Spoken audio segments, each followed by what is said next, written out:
We're getting quite a few questions in about what type of stroke our training aid promotes, whether it's an arc or whether it's into-in, and also a few of the questions we'd just like to address about the weight of the products. Stick around, we'll get them answered.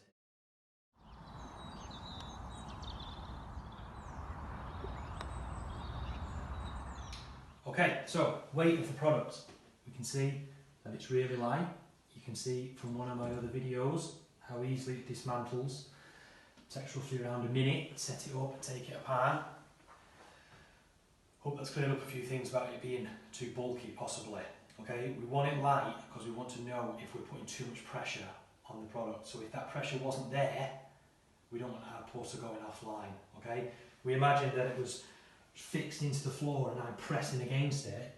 When I take that away, when I move my putter away and make a stroke, I'm more likely to pull it inside. Whereas on this, if I put too much pressure, it'll move. Now that is one of the good things that we want, is because I know when it's not there whether I might be doing the stroke or not.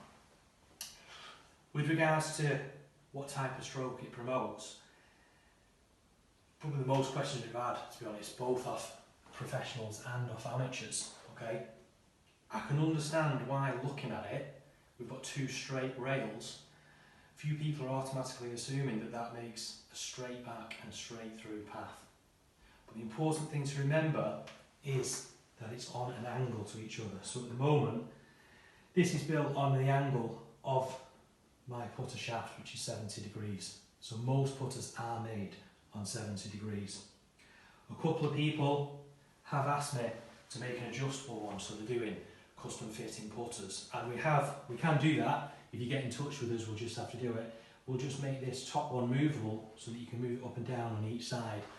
But that obviously is a custom product, so it might take a tiny bit longer for us to make it.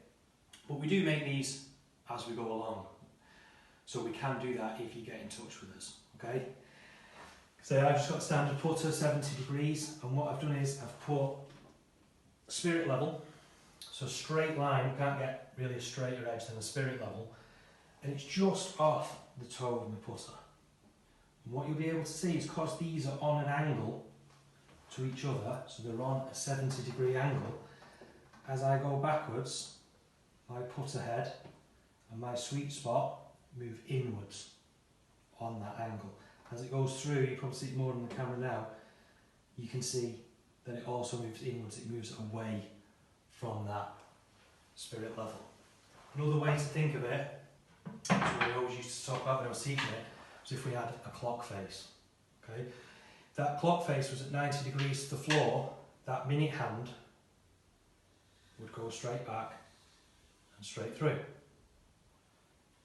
Straight back, straight through. But what we've got here is we're on an angle.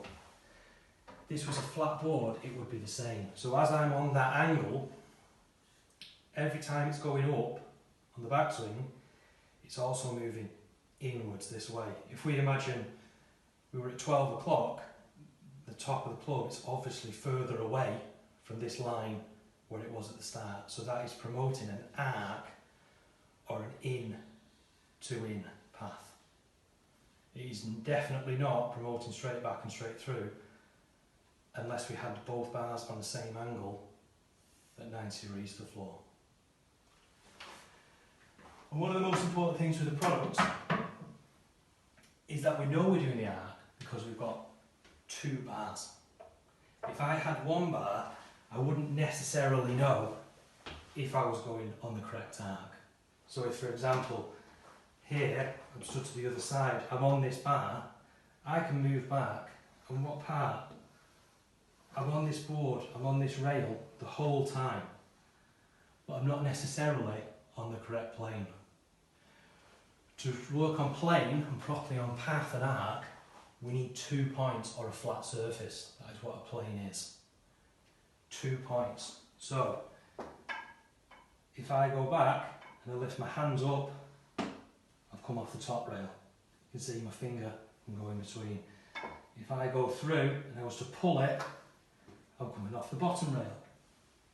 The only way I can promote the correct arc is to be on both rails all the way through the swing. See, obviously I hit the mat then, so I wouldn't have stayed on it. back, through. We're not put the ball gate on at the moment just because it'll get in the way of the spirit level. But here, when we have the ball gate on, we're properly promoting the two parts working together. We're matching the gate with the path of the putter, or the plane of the putter. So we're working on plane, and at the same time with the ball gate on, we're working on face. Hope that's answered a few of your questions. If you've got any more, please feel free to comment below. You can follow us on Instagram, Twitter, Facebook at Playing Face Golf.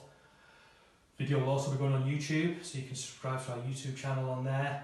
Please like us, subscribe to us on there.